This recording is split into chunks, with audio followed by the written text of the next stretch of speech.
Muy bien, ahí pude ver que están estamos como de norte a sur, desde la primera región en Iquique, no, de norte a centro, no sé si hay alguien más hay alguien del sur, Peñalolén nos comentaba,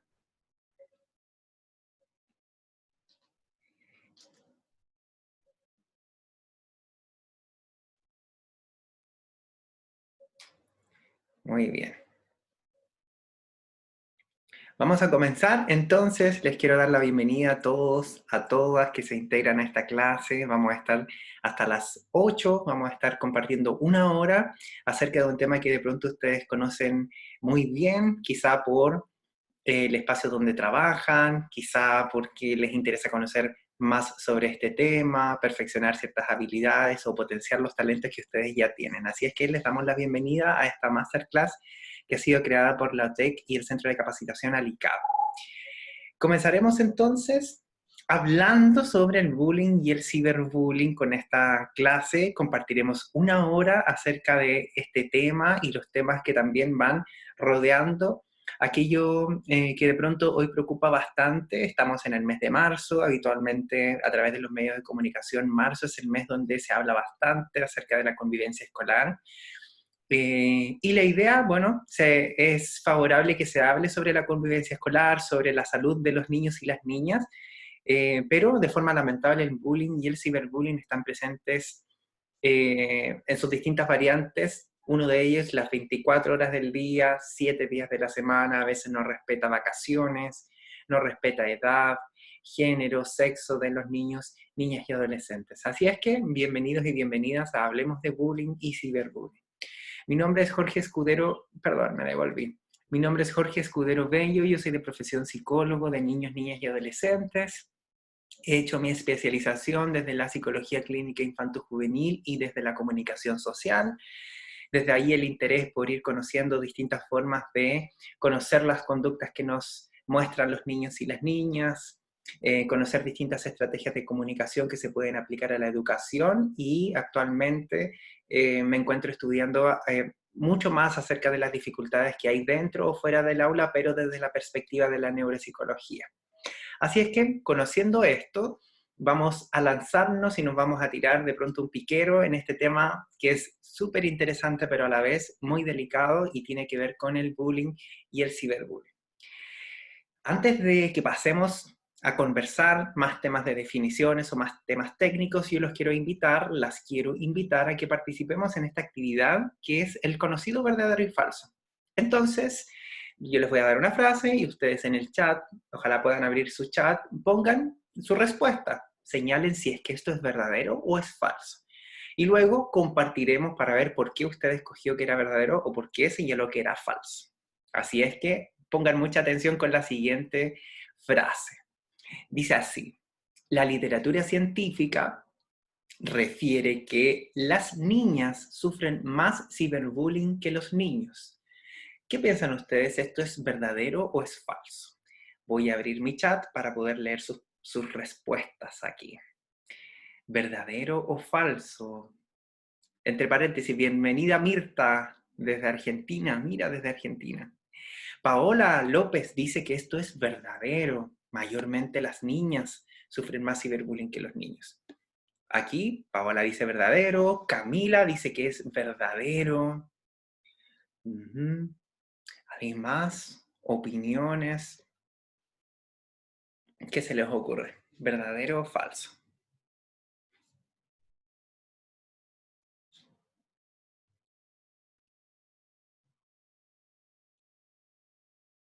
La literatura científica, es decir, esto nos sugiere que hay varios estudios que hay en torno al mismo tema y parece ser que varios, según esta frase, estarían diciendo que mayormente las situaciones de ciberbullying, el reporte que se tiene es de que las niñas o las adolescentes se ven más expuestas a sufrir. ¿Verdadero o falso? Parece que va ganando el verdadero al menos. Paola, verdadero. Camila, verdadero. ¿Alguien pensará que esto es falso?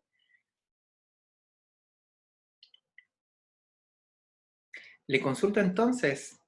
Camila, ¿por qué crees que es verdadero? De pronto nos puedes contar.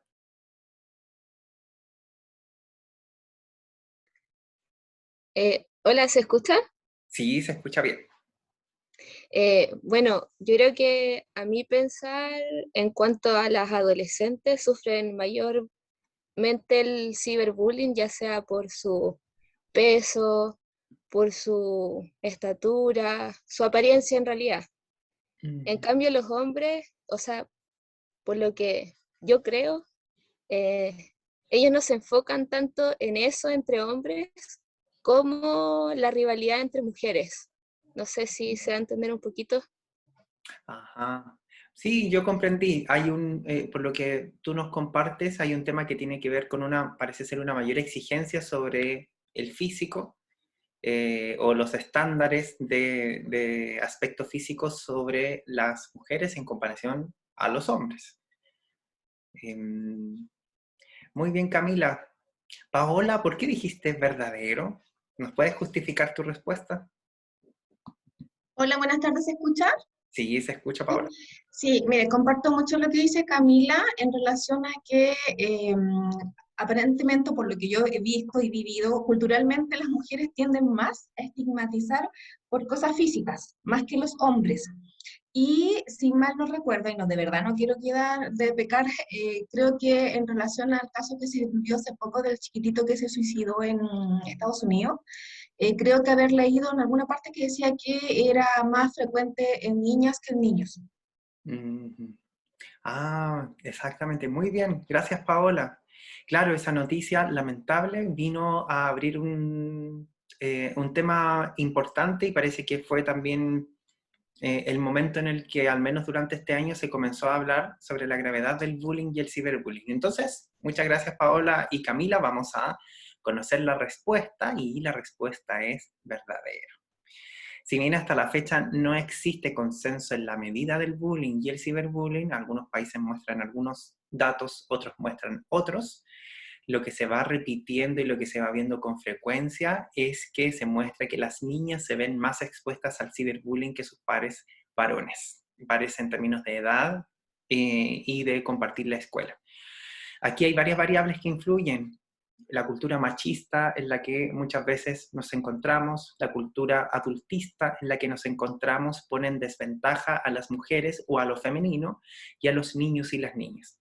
Desde ahí entonces que hay diversos estudios, revisiones sistemáticas de estudios que se han hecho, que se han publicado recientemente y señalan, bueno, se ve que en materia de ciberbullying, ellas, las niñas, las adolescentes se ven más expuestas, más afectadas. Y aquí en Chile, hace poquito se lanzó una investigación que realizó la Fundación Cathy Summer en 2021. Era una investigación sobre el ciberacoso que pueden vivir las mujeres y señalaban que mayormente ellas se ven más expuestas aquí en nuestro país y sufren más ciberbullying. Seguimos. Un enfoque específico y centrado en trabajar directamente con estudiantes ha mostrado más efectividad a la hora de prevenir el bullying. ¿Verdadero o falso? ¿Qué piensan? ¿Cuáles son sus opiniones? Sin miedo a equivocarse. ¿Verdadero o falso? Paola dice que es verdadero. Gracias, Paola. Un enfoque específico centrado en trabajar directamente con estudiantes ha mostrado más efectividad a la hora de prevenir el bullying. Paola nos dice que es verdadero. ¿Alguien pensará que esto es falso? Comente nomás. O abra su micrófono y díganos. Yo creo que es falso, yo creo que es verdadero.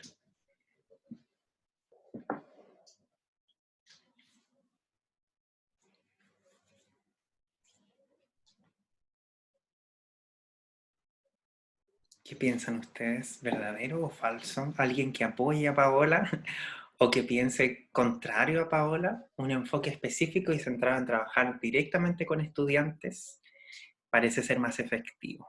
¿Verdadero? Dice Camila. Las participantes. ¿Quién más quiere participar? ¿Verdadero o falso? Vamos a ver entonces si esto es verdadero o es falso. Si bien frecuentemente se ponen mucho ojo en lo que pasa con los estudiantes y las estudiantes, esta frase es falsa. lo que ha mostrado más efectividad a la hora de prevenir el bullying dice relación con el enfoque integral o el enfoque toda la escuela. Este enfoque ha sido considerado como el más apropiado a la hora de hacer frente al bullying. ¿Quiénes forman parte de la escuela o quiénes forman parte de la comunidad escolar? Los protagonistas de esta historia, que son los estudiantes, niños, niñas, adolescentes, sus docentes, apoderados, los asistentes de la educación y aquellas personas que también trabajan en la escuela pero que no forman parte de alguna de estos grandes grupos.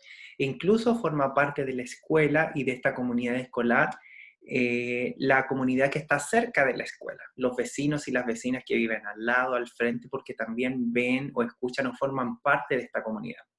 Lo que sucede frecuentemente en las comunidades escolares es que a veces las personas que más tiempo llevan trabajando son personas que estudiaron en la escuela, que tuvieron a sus hijos en la escuela, que tienen a sus hijos en la escuela o que viven cerca. Entonces ellos y ellas también forman parte de la comunidad educativa.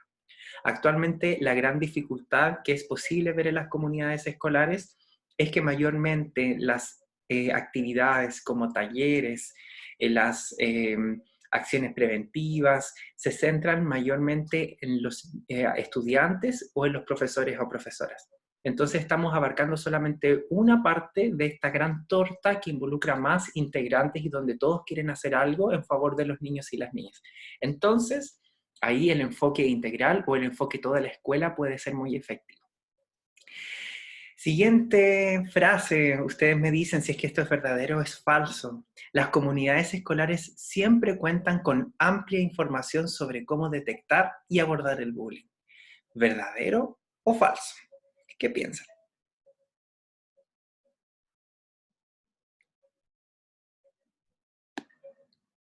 Estoy aquí con el chat disponible, abierto. ¿Verdadero o falso? Camila dice que esto es verdadero.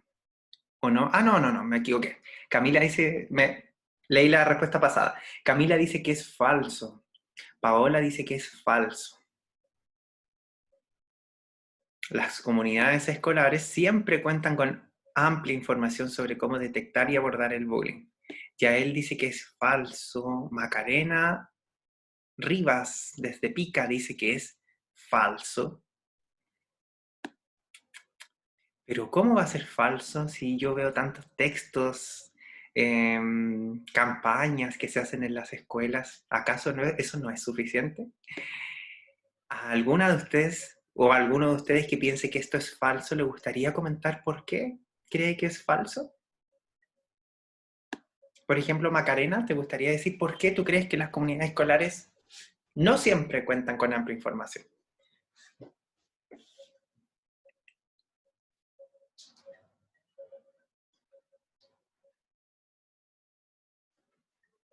O Yael, Paola o Camila, ¿por qué será falso? Ah, no puedes abrir el micrófono. Hola. Yael, ahí Yael va a opinar. Yo creo que es falso porque sí, en los establecimientos hay mucha información de bullying, pero quizá no se maneja como se debería manejar a la hora de enfrentar una situación de bullying dentro del aula.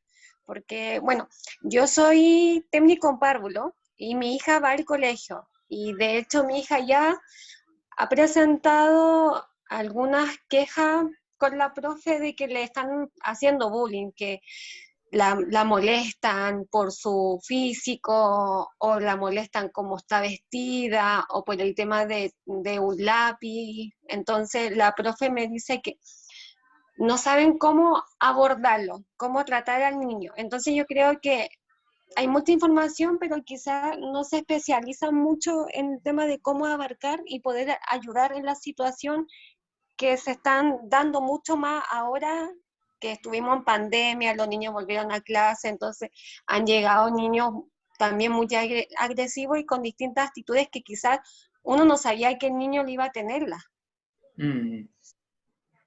Así es. Muchas gracias, Yael. Claro, el regreso presencial ha mostrado como una amplia variedad de conductas en los niños y en las niñas. Habían cosas que eran esperables que sucedieran, como que llegaran con menos habilidades sociales, que durante el periodo de pandemia hayan vivido situaciones altamente estresantes o malos tratos que hacen que cuando llegan al colegio, finalmente eso se ve claramente. Otras veces cuesta más darse cuenta. Sin embargo, hay un cambio y eso repercute en todos los que forman parte de la comunidad escolar y aquello que debemos cuidar harto, que son los niños y las niñas. Entonces, efectivamente, parece ser que hay harta información, sin embargo, ¿cuánta de esa información podremos ocupar? Esta frase es falsa.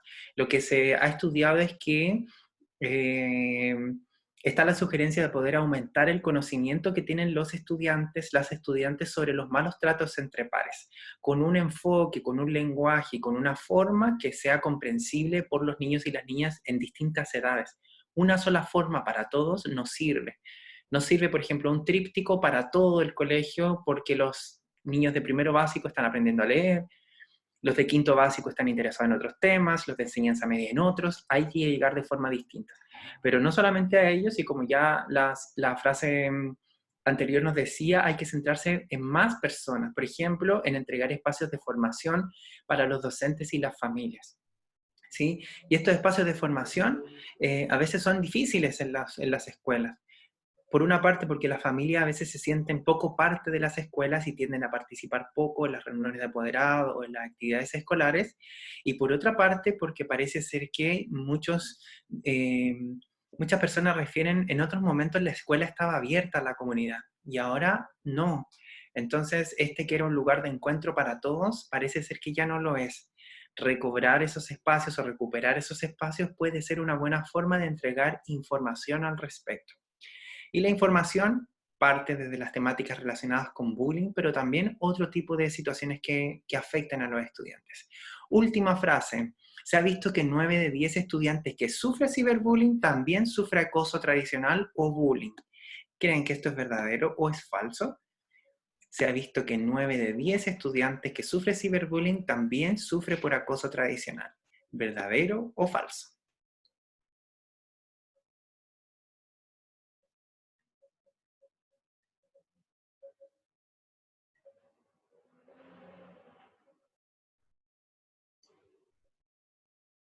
Nueve de 10 niños y niñas que sufren ciberbullying también estarían sufriendo acoso tradicional.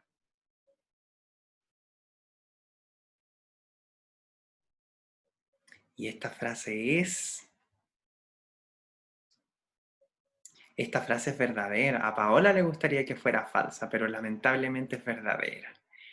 Hay varios estudios que se han llevado a cabo y refieren algo muy parecido a sus resultados. Se ha visto que el 90% del alumnado que sufre ciberbullying también sufre acoso tradicional, a pesar de que el ciberbullying tiene las particularidades o tiene sus propias particularidades que lo hacen distinto al bullying y lo hacen coincidir en varios aspectos.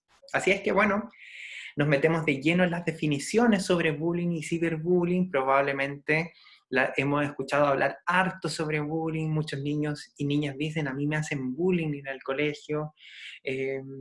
A veces este concepto ha sido ampliamente criticado también. Por una parte, ha sido criticado porque algunas personas dicen, pero estamos en Chile, ¿por qué tenemos que ocupar una palabra en inglés? La crítica por eso.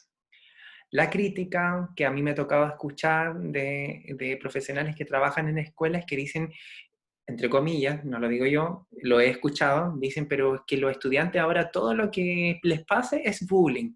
Entonces viene como esa mirada crítica, a veces de poca credibilidad sobre lo que el niño o la niña dice. Entonces he escuchado eso. Y otras veces parece ser que este concepto se critica porque pone demasiado el centro, la crítica hace referencia a que ponen demasiado el centro en lo que el niño dice, pero internamente parece ser que hay poca credibilidad sobre, o poca actividad o acción sobre lo que hay que hacer para abordar esto que el niño o la niña está diciendo. Entonces, esas críticas relacionadas con el bullying son las que nosotros debemos saber que pueden aparecer cuando queremos crear conciencia acerca de los buenos tratos en el contexto escolar. Vamos a tener que el bullying es un tipo de violencia que ejerce un alumno, una alumna o un grupo de alumnos sobre otro estudiante y lo hace de forma intencionada y reiterada. Es decir, hay una intención de causar daño y es algo repetido en el tiempo. Y esto se ejerce sobre otro alumno o alumna que lamentablemente no puede defenderse por sí mismo, existiendo un desequilibrio de poder. Esto nos dice, bueno, una pelea que hay entre compañeros que fue de una forma única y no es repetida en el tiempo, no se categoriza dentro de bullying, pero debemos abordarla prontamente porque nada nos dice que a lo mejor más adelante esto se transforme en algo reiterado. Entonces, tres principales características. Violencia entre un alumno o alumna o un grupo contra un alumno o alumna de forma intencionada, reiterada y con desequilibrio de poder. Uno comienza a pensar, pero ¿cuál será la asimetría o dónde está este desequilibrio de poder si tienen la misma edad, van al mismo colegio, nivel socioeconómico similar, viven en comunas similares o en la misma comuna, o hasta quizá viven en el mismo sector?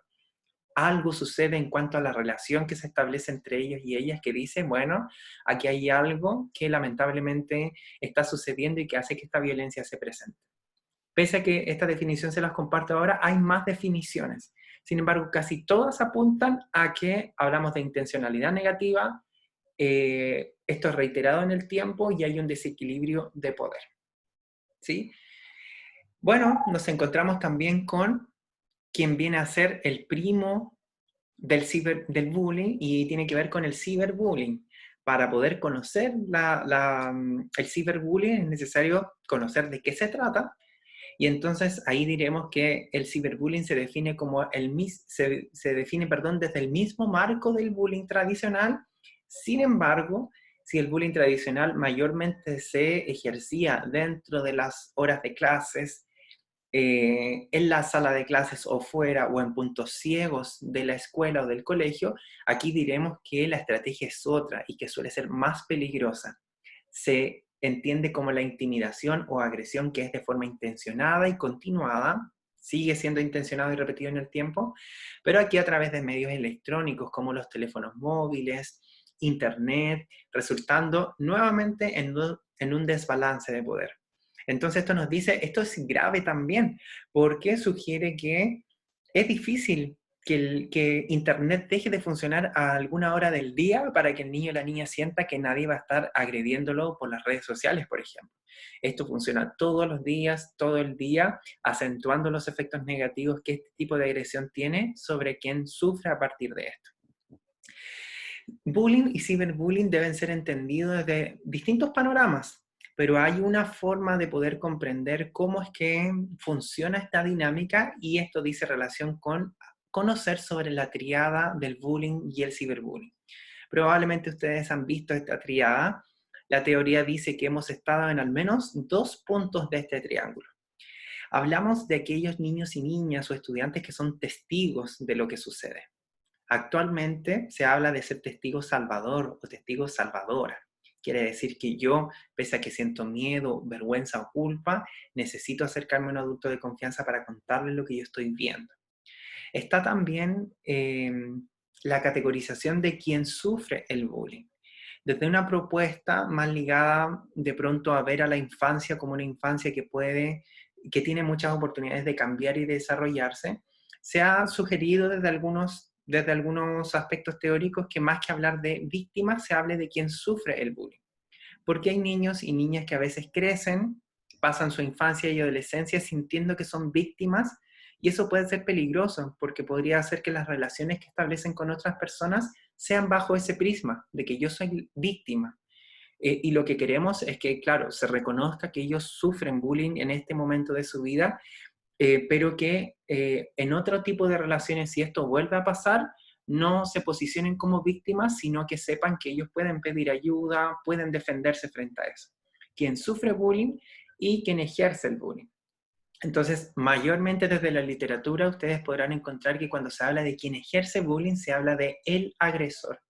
Y eso a veces confunde un poco, porque cuando se habla de el agresor, se hace referencia a una figura masculina, primero, y sabemos que el bullying sucede tanto con niños como con niñas, y parece ser que hablar de agresor es algo que categoriza al niño o a la niña en algo que parece ser que no va a cambiar nunca. Y en la infancia tenemos grandes oportunidades donde lo que estamos viendo ahora tiene muchas oportunidades de cambiar para más adelante. Estamos hablando de que este es un problema que se da en una de las etapas de la vida con mayor posibilidad de que existan cambios cerebrales, cambios físicos, cambios en las conductas, en las emociones, en los pensamientos, que nos abren muchas oportunidades. Entonces, tenemos esta tríada del bullying donde se estima que mayormente todos hemos estado en al menos 2 de estos puntos. Esta es la tríada del bullying entonces, testigos, quien sufre bullying, o desde otros puntos de la literatura refieren quién es la víctima, y quien ejerce bullying, donde hay textos que dicen que es el agresor o la agresora. Desde mi punto de vista, a mí más me tinca esta categorización que existe.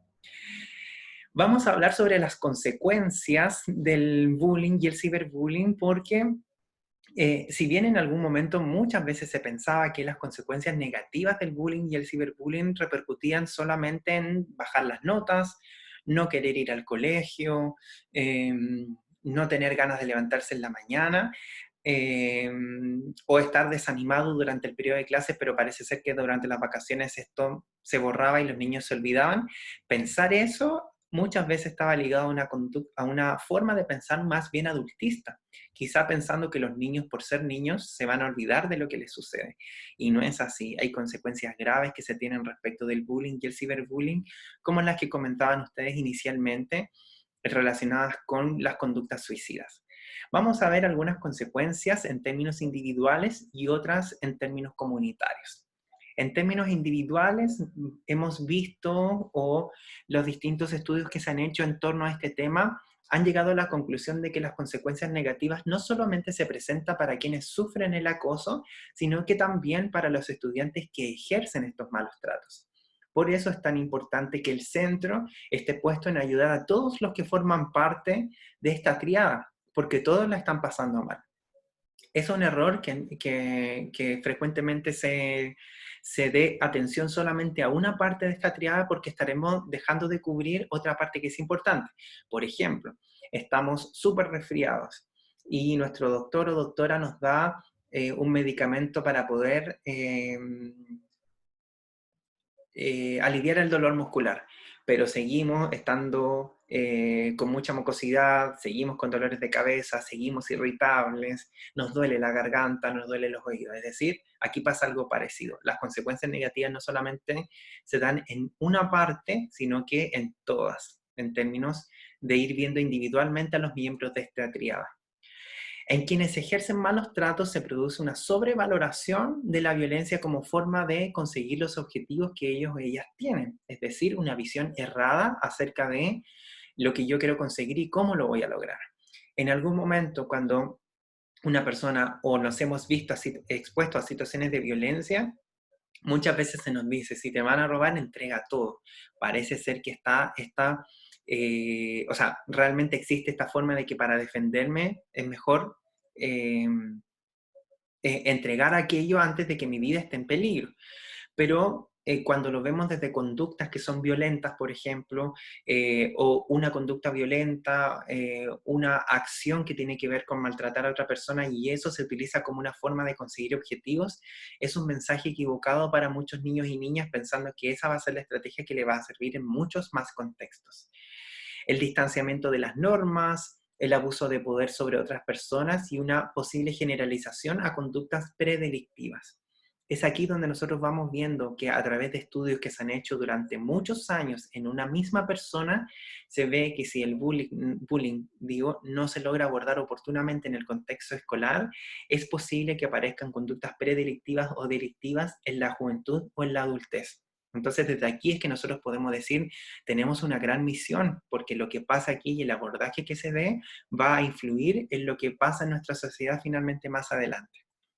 Vamos a tener también en términos individuales que en quienes sufren el maltrato se comprueba que a largo plazo las situaciones de acoso pueden influir en su salud física y en su salud mental en la vida adulta. Por eso es tan importante, y desde un punto de vista negativo, efectivamente hay consecuencias negativas para la salud física y mental. Nosotros diríamos, pero ¿por qué sucede esto? Si en el fondo sucedió en la infancia, ellos salieron del colegio, salieron del liceo y ya están en otra etapa en la vida adulta. Están con su propia familia, criando a sus propios hijos, trabajando donde quizá ellos quieran. Y esto nos dice que lo que pasa en la infancia y en la adolescencia y que genera un estrés tan alto que llega a ser un estrés tóxico, termina afectando su salud física y su salud mental.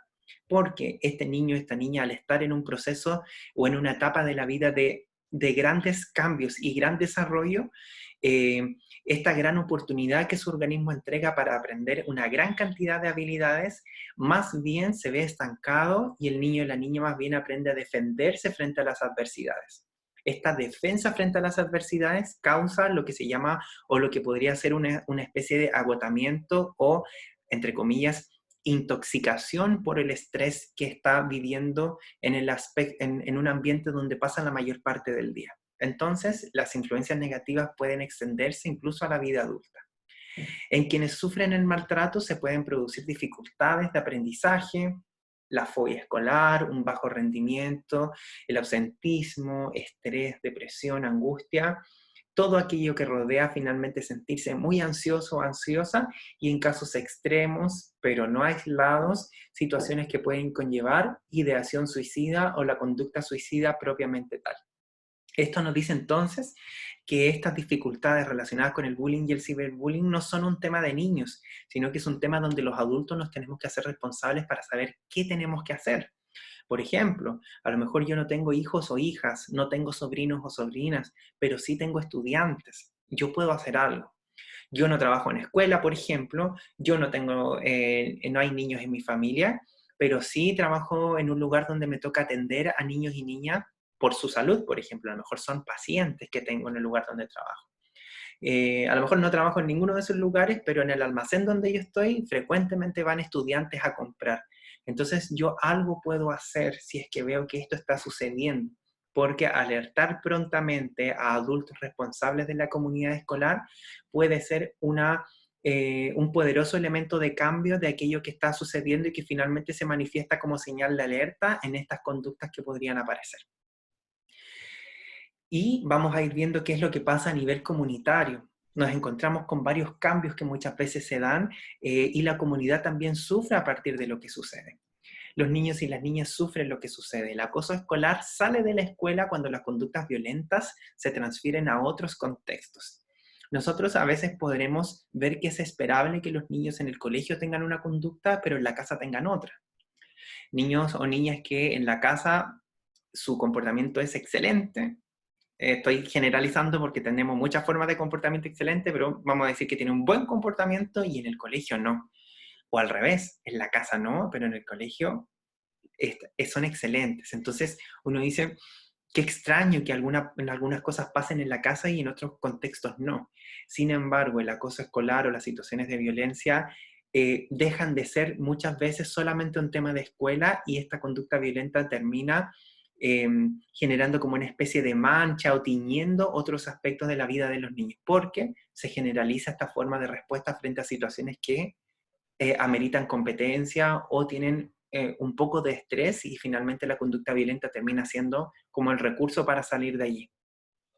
Las situaciones de acoso y violencia generan un entorno de malestar que es evidente no solamente en los estudiantes, sino que también en los profesores, en los profesionales que trabajan en la escuela y también en las familias. Esto muestra entonces que el acoso no es un fenómeno que afecte únicamente a los adultos, a los niños, perdón, que están implicados. Afecta a toda la comunidad escolar. En alguna oportunidad escuché a un profesional que trabajaba en una escuela y él me decía, nosotros aquí no tenemos situaciones de bullying. Y yo decía, qué bueno que no se presente eso porque es favorable que no pase eso. Y cuando entramos a conversar acerca de qué hacían ellos para que no hubiese bullying, me decía que cuando había algún problema y los estudiantes querían pelear, él le decía a los estudiantes que se fueran a pelear, pero a la plaza que estaba detrás de la escuela. Es decir, las situaciones se solucionaban atrás, de forma fuera de la escuela, pero no en la escuela. Entonces, entre nosotros nos preguntamos, ¿efectivamente no había violencia? ¿O más bien era una violencia que se estaba camuflando, disfrazando, o bien faltaba información? Es muy probable que eso haya pasado. Faltaba información y el abordaje no era el correcto. Les pregunto, estas experiencias o esta forma de resolver problemas donde se reúnen a las personas que tienen el problema y se les hace pelear para que saquen sus impulsos y se arreglen, ¿en qué contextos más bien se ocupan esas estrategias? ¿Dónde suelen ocuparse estas estrategias? Estas personas que se llevan mal, peleen, arréglense y luego la cosa continúa. ¿Dónde se ocupa esa estrategia frecuentemente? ¿Qué pensará Camila, Gabriela, Yael, Luis, Macarena, Mirta, Paola, Patricia, Jimena?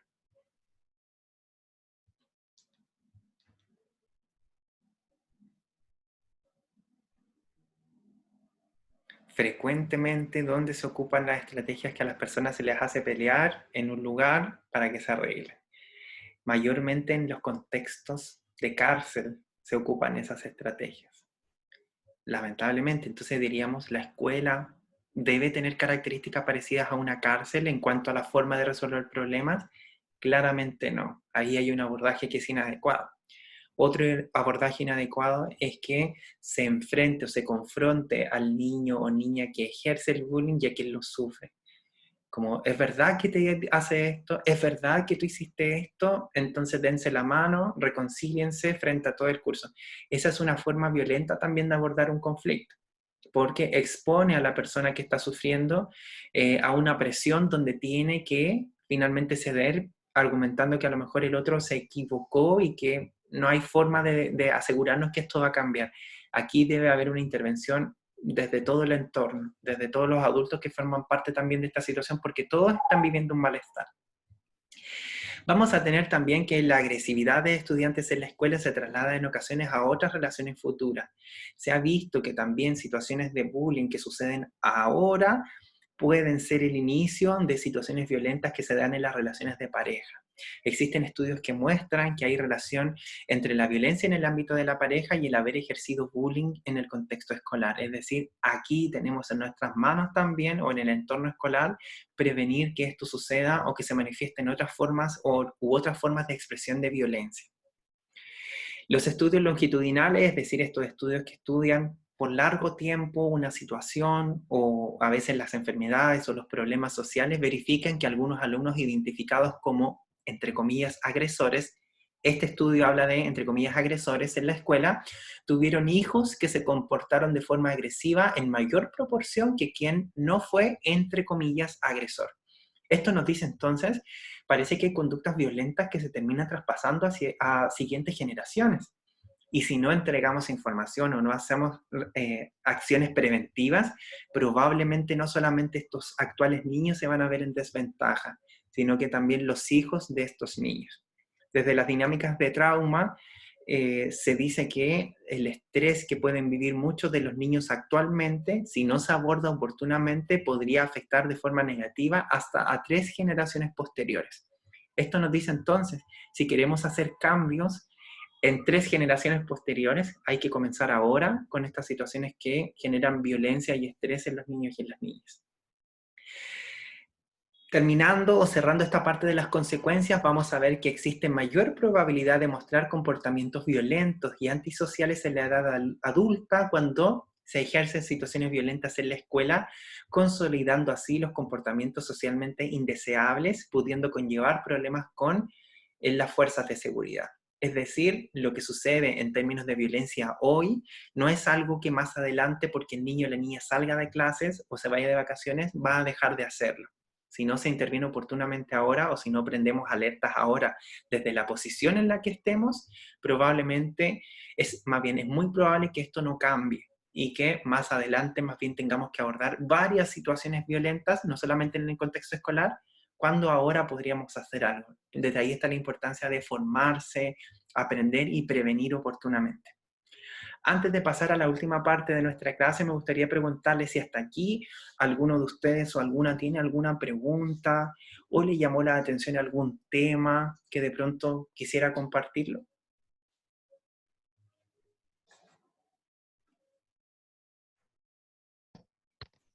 Yo quisiera consultar algo. Sí, Macarena, adelante. Es que se me apaga el computador. No hay luz. Lo que nos dé la batería. Se cortó la luz. Bueno, yo trabajo en un jardín. Soy técnico en atención de párvulos.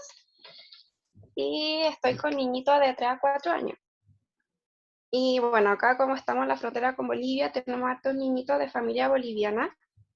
y bueno, obviamente son morenitos, pero hay un niñito que le da con una niña, bueno, la mamá de la niñita es boliviana y el papá es colombiano, entonces sacó los rasgos del papá, ¿ya? Y el niñito varias veces la ha mordido, le ha tirado el pelo, y nosotros le preguntamos a él por qué. Y él decía que era porque su carita es fea, porque no le gusta su cara, entonces solamente con ella. Incluso una vez intentamos que le diera la mano para salir a pasear y no quiso. Entonces no sabemos cómo hacer que no le pegue o no le muerda. Incluso se te llamó a la mamá, pero el niñito justo se enfermó. Y entonces no ha ido al jardín y la mamá obviamente no asistió a la cita que tenía con la educadora. Entonces, me gustaría saber cómo podríamos nosotras trabajar en sala en situaciones así con niños tan pequeños, porque se ve súper poco estos temas de malos tratos entre ellos por su apariencia física. Mm. Ajá, muy buena pregunta, Macarena, porque ahí tenemos algo y también tú trabajas en un área que es privilegiada para tratar de obtener cambios de conducta. Y aquí podemos ver el enfoque integral, el enfoque, en el fondo, entre comillas, toda la escuela.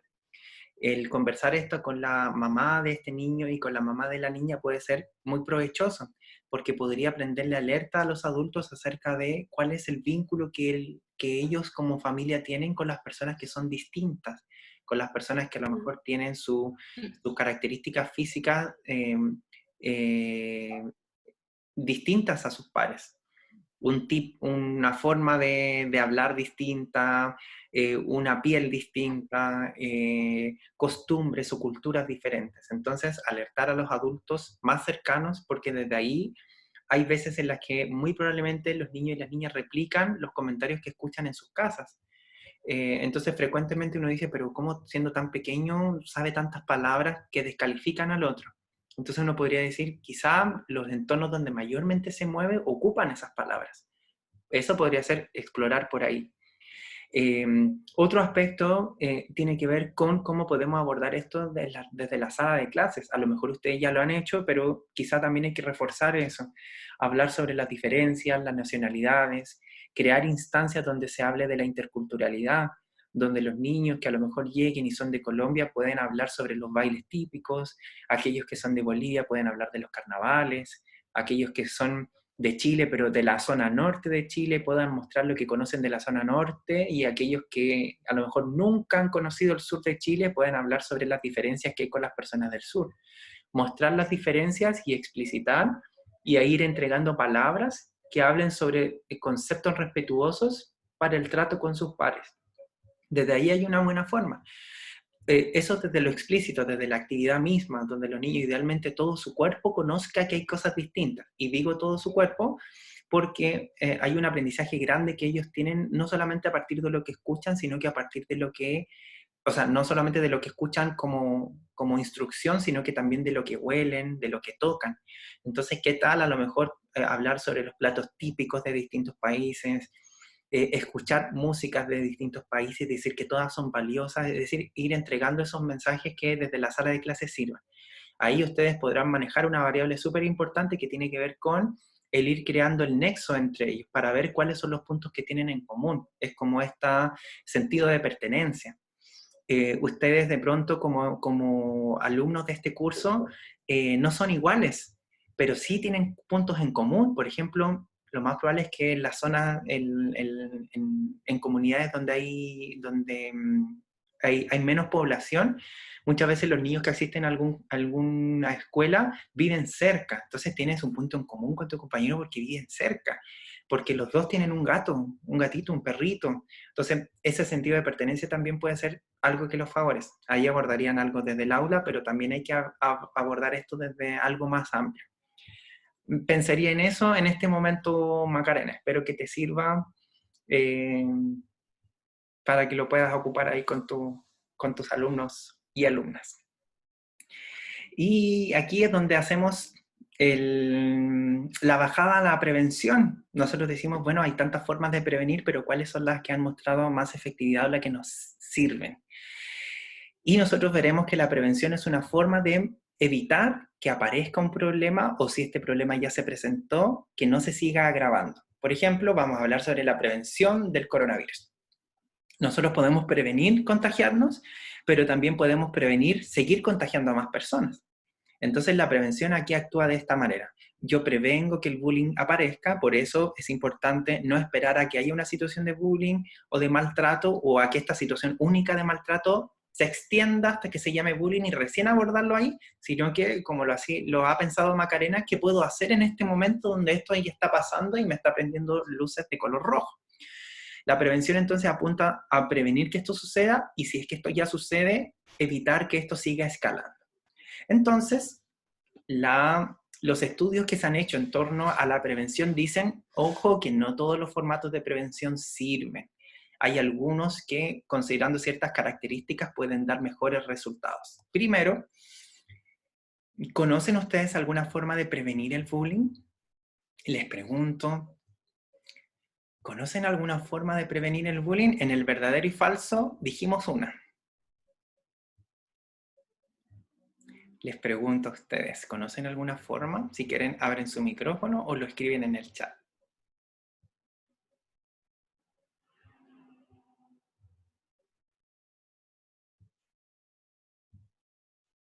¿No?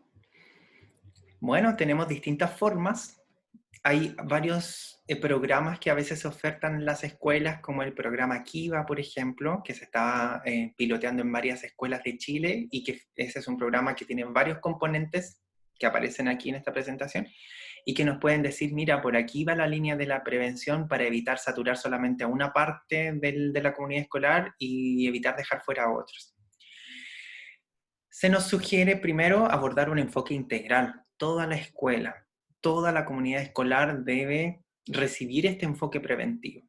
Entonces, si nosotros vamos a crear, por ejemplo, la semana de la prevención del bullying, esto no solamente se hace en el acto cívico y no solamente se le dice a los estudiantes. Los adultos de la escuela también deben estar informados acerca de qué es el bullying. El papá o la mamá, por ejemplo, como apoderados o apoderadas. La comunidad escolar, por eso muchas veces las escuelas o en los programas que atienden a niños y niñas se trabajan con las intervenciones comunitarias, por ejemplo, las juntas de vecinos, en las ferias que se ponen los fines de semana, porque hay que adoptar un enfoque donde vayamos viendo que idealmente todos deben tener información que sea valiosa. Un estudio realizado por la Fundación Todo Mejora en el año 2017, Fundación Todo Mejora es una fundación que trabaja por la prevención del bullying y la prevención del suicidio, favoreciendo el bienestar en niños y niñas adolescentes LGBTI, lesbianas, gays, bisexuales, trans o intersex. Entonces decían, le preguntaban sobre todo a los adolescentes, en tu escuela, ¿de parte de qué persona o grupo de personas mayormente tú escuchas comentarios descalificatorios acerca de ti? Y la sorpresa era grande porque la mayor parte más de la mitad de ellos, el 56%, refería que los comentarios descalificatorios los escuchaba desde los adultos que trabajaban en la escuela. Entonces esto nos dice, bueno, hay hartos programas, redes, universidades, fundaciones trabajando con los niños, pero yo necesito que trabajen con todos desde un enfoque integral. La prevención universal y la prevención indicada. Es decir, la prevención universal dice que todos deben recibir información, pero toda esa información no le va a servir a todos, lamentablemente. Debe ser una prevención indicada, es decir, yo voy a tener que adaptar el contenido de acuerdo a las edades en las que, de los estudiantes y de las personas que reciben este material. Si yo, por ejemplo, entrego un tríptico o hago talleres y utilizo un lenguaje muy técnico, probablemente eso lo pueden entender los profesores y las profesoras. Pero de pronto esa misma charla no la va a comprender también un niño o una niña de prekinder o kinder. Él o ella necesitará una prevención de tipo indicada, es decir, esto es para todos, pero también es indicada de acuerdo a la edad y también indicada de acuerdo a las conductas que estos niños presenten. Es decir, la prevención para todos no le va a servir de igual modo a un curso donde frecuentemente hay situaciones de malos tratos, porque este curso va a necesitar información distinta e intervenciones diferentes.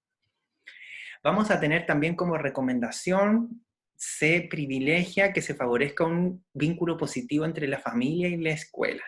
No sé si ustedes lo han escuchado o lo han vivido alguna vez, si es que trabajan en la escuela o si es que están en su casa, donde en la casa se habla mal de la profesora o del profesor. Se habla mal de las personas de la directiva. Entonces, finalmente, lo que el niño o la niña escucha hace que el vínculo con la escuela no sea positivo.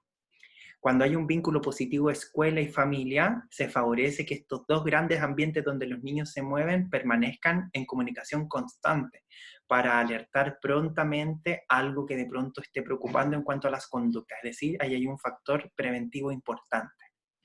No podemos dejar de lado las competencias socioemocionales que se deben trabajar en los estudiantes, pero también en los adultos que acompañan el proceso de aprendizaje de los niños y las niñas.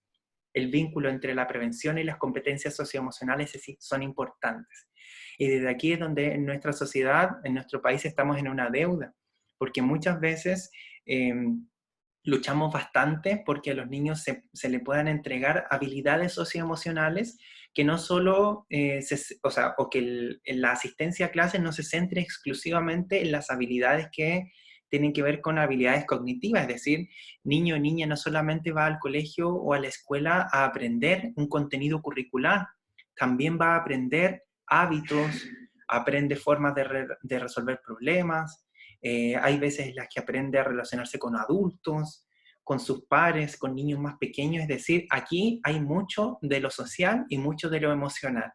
Si esto no se aborda prontamente u oportunamente, estamos dejando una parte tan importante del ser humano sin hablar o sin mirar. Ahí hay una forma de prevención también. Las intervenciones oportunas en estudiantes que son testigos. Hay estudios que han mostrado un gran nivel de prevención de bullying cuando se empodera a los niños y las niñas que son testigos de estas situaciones de violencia, porque son aquellos que no están viviendo directamente el bullying hacia ellos, sino que ven que lo hacen a sus amigos o a sus compañeros. Entonces, de alguna manera tienen un poco más de recursos porque no está sucediendo directamente con ellos, pero indirectamente igual les afecta. Entonces, la credibilidad sobre los niños y las niñas acerca de lo que ellos cuentan que pasa en el colegio, y uno sentirse con la libertad de poder hablar sobre eso con la escuela. Mi hijo llegó contando que hay un niño al que le pegan porque es de Venezuela, por ejemplo.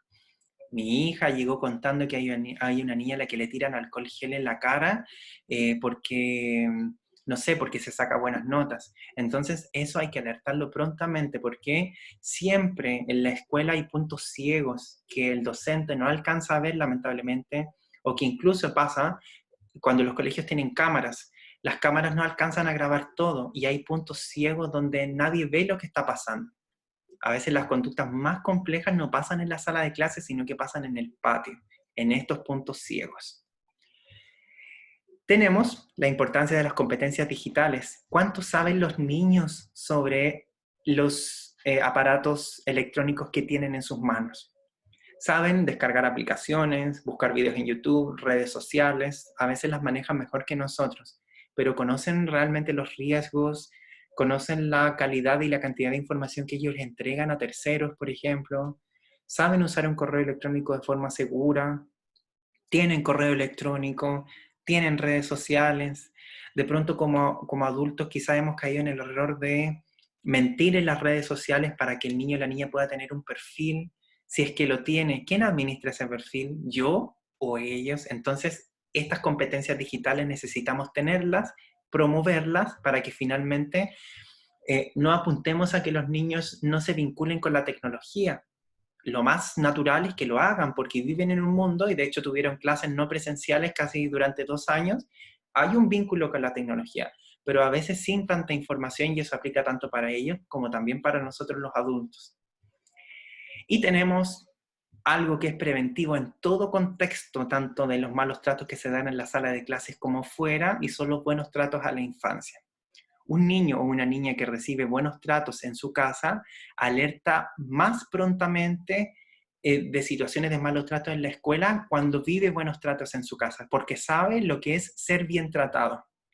En contraposición, un niño que de pronto en su casa o en su comunidad, en su barrio, la población, su villa, frecuentemente es maltratado, si ve algo en el colegio o si ve ciertas conductas, no le va a parecer tan extraño, porque es algo que continuamente en sus cortos años de vida ya lo ha visto o lo ha vivido. Entonces, desde ahí tenemos una tarea importante y que tiene que ver con los buenos tratos a la infancia como otra acción preventiva que se materializa a través de los distintos tipos de prevención, universales o específicas, las distintas formas que hay que tener para toda la comunidad también, por ejemplo. Entonces, desde ahí tenemos distintos niveles de prevención que podríamos ir ocupando bajo este enfoque de buenos tratos a la infancia, que vaya también en la línea del enfoque de género y el enfoque de la valoración de la diversidad. Muchos colegios hoy tienen como estudiantes a niños o niñas trans, por ejemplo. Tienen como estudiantes a niños o niñas migrantes. Entonces, desde ahí es que esto es una continua interiorización sobre estos temas. En la medida que más información tengamos sobre esto, más información le podemos transmitir a los niños y a las niñas que tenemos cerca. Muy bien, hemos llegado al final. Yo quiero preguntarles finalmente si ustedes tienen alguna duda o les gustaría hacer algún comentario antes de que nos comencemos a despedir de esta clase que hemos tenido. Escucho sus dudas o comentarios.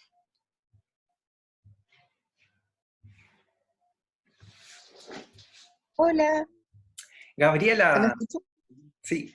Sí, bueno, primero darte las gracias por este como mix bien sintetizado pero completo de todo el abordaje, todo lo que pasa y también la importancia de hacer una intervención temprana en las aulas. Y no sé, desde ahí quizás en los horarios de consejo de curso sería una buena instancia poder hacer actividades para que los niños se pudieran conocer entre ellos, formar así una comunidad no solamente educativa, sino que también en la sala. Y bueno, no sé, de lo que he visto también es que muchas veces quizás se busca promover un buen trato en el colegio, pero también hay un maltrato detrás de los niños en sus ambientes. Entonces quizás aprovechar el trabajo no solo con los niños, sino como tú bien dijiste, de forma integral, con los papás en las reuniones de curso, tomarse, no sé, 10 minutitos para generar un poco de conciencia. A futuro yo creo que en generaciones posteriores veríamos buenos resultados. Pero eso, nada, darte las gracias por todo. Con mucho gusto, Gabriela. De nada. Qué bueno que ha sido provechoso para ti. Y ahí tú dabas un punto súper importante. Las acciones preventivas deben darse desde que los niños ingresan a clases, al colegio. En un momento, la Superintendencia de Educación señaló que en quinto básico había un disparo en las denuncias. Estadísticamente había más denuncias por bullying. Entonces se crearon hartos programas para trabajar desde quinto básico en adelante. Pero faltaban los niños más pequeños. Al año siguiente, la teoría le cobró ahí su palabra y dijo la superintendencia que ya no partían en quinto, partían en tercero básico las conductas violentas, como querer ahorcar al compañero, como golpear con objetos cortopunzantes. Entonces, muchas personas decían, bueno, entonces no hay que partir en quinto, en tercero, sino que partir desde que los niños comienzan el vínculo con la escuela, con todo lo que esto involucra. Así es que gracias ahí, Gabriela, porque me recordaste esa información. Y hay que crear este sentido de pertenencia. Hay veces en las que los adultos no crecieron en un ambiente escolar unido. Entonces, cuando son apoderados, también se corre el riesgo de continuar con lo mismo. Mientras mostramos una comunidad que se une, que conversa, yo creo que hay hartos puntos a favor de las familias también, que necesitan información y necesitan ayuda también, porque también lo pasan mal. Muchas gracias, Gabriela. ¿Alguien más? ¿Alguna duda o algún comentario antes de despedirnos? Jorge, muchas gracias, me gustó harto la exposición, estábamos muy deseosos con mi pareja de escucharte y nosotros estamos muy atentos a esto, pero como papás, nosotros tenemos una chiquitita de 7 años y me doy cuenta, porque es una cosa, un tema que a nosotros nos preocupa y que conversamos harto con mi pareja, el tema de que si esto siempre fue o ahora es más frecuente, porque en el fondo cuando nosotros éramos chicos, yo te estoy hablando, yo tengo 46, al parecer no era tan frecuente, o a lo mejor siempre existió y tenía otro nombre. Pero una de las cosas que yo también rescato, muy importante lo que tú dijiste, el tema de lo que nosotros como papás decimos en la casa. Cómo no, porque, por ejemplo, en el curso de mi hija hay un niñito que es peruano, un niñito que es haitiano, otro niño que es, una niñita que es de China, pero para mi hija, que tiene 7 años, yo le doy esa etiqueta. Para mi hija, ellos son sus amigos, es la Ginny, es el Lewinsky, pero para mí, yo le doy esa etiqueta. Entonces, encuentro que es muy importante las cosas que nosotros como papás hablamos, porque de repente uno cree que el niño no escucha y en el fondo yo creo que escucha más de lo que nosotros creemos. Y realmente te agradezco mucho esta charla porque de verdad ha sido muy productiva. Ah, qué bueno. Muchas gracias, Paola. Gracias a ti por participar. Y sí, claro, efectivamente, ahí yo creo que la infancia de los niños que tenemos cerca siempre nos dicen, nos muestran cosas que uno perdió de vista quizás. Y claro, como ellos están avanzando en su vida y aprendiendo tanto del entorno, nosotros les otorgamos palabras. Entonces ahí a veces ocupan el compañero que es de esta nacionalidad, el compañero que es así, pero uno ahí se pone a prueba. Yo creo que está en constante eh, aprendizaje cuando va conociendo la gran influencia que tienen nuestras palabras, las actitudes también. Así es que bueno, y sobre si esto sucede ahora o sucedía de antes, efectivamente sucedía de antes, sin embargo ahora tenemos el componente digital, componente redes sociales. Entonces eso acentúa muchos riesgos también. Actualmente, por ejemplo, lo que se ve frecuentemente es que ya, por ejemplo, si hay una discusión entre estudiantes y se están pegando, por ejemplo, eso ya no solo quedó en la sala. Ahora la mayoría de los estudiantes están grabando eso, lo publican en sus redes sociales y vamos ahí a multiplicar eso por 1000, por 2000, por 3000, por 4000, por 5000 personas que también lo vieron. Entonces ahí se acentúa un modelo donde esto se valida, porque mira, tienes fuerza, finalmente le pegaste o cumpliste con tu palabra, pero ¿qué tanto nos ayudará eso respecto de la prevención?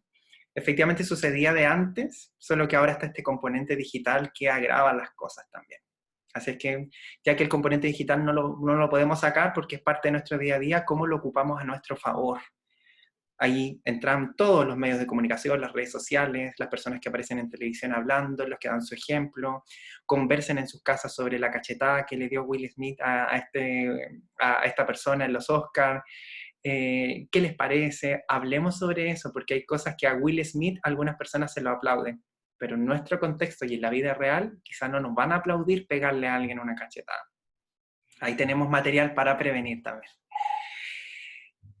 Muchas gracias por su participación. Aquí están las referencias que yo estoy utilizando para poder prepararles este curso. Yo les dejo los datos de la OTEC ALICAP. En su sitio web tienen harta información sobre interesantes cursos que se están lanzando desde diferentes escenarios, diferentes especialidades.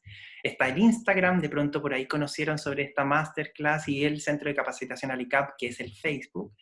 Prontamente estaremos lanzando un curso que va a ser un poquito más extenso y que está relacionado también con bullying, así que si les tinca, para que estén atentos y atentas a las redes sociales de OTEC ALICAP, y también en mis redes sociales, por si no nos conocemos por ahí, me pueden encontrar como Psicólogo en Casa en el Instagram, en el Facebook o en el YouTube. También aparezco en el programa de televisión Doctor en Casa, que se transmite a través de los canales de televisión regionales. Así es que también por ahí podemos hablar. Ahí estuve hablando hace una semana atrás sobre el bullying, y esa entrevista está circulando ya, está grabada, pero está disponible desde las redes sociales. Muy bien, nos despedimos entonces. ¿Alguna duda o algún comentario antes de que nos despidamos? ¿Que nos vayamos?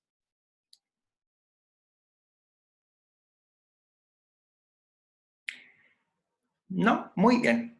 20 con 9 minutos, nos pasamos 9 minutitos, que les vaya súper bien. Ha sido un gusto compartir con ustedes esta tarde-noche. Y espero que nos volvamos a encontrar en una próxima oportunidad también, que nos sigamos conectando por las redes sociales. Gracias, Mirta. Muchas gracias, buenas noches. Buenas noches, hasta pronto. Hasta pronto. Muchas gracias, que Chao, se encuentren Gabriela. todos muy bien. Tú también, gracias.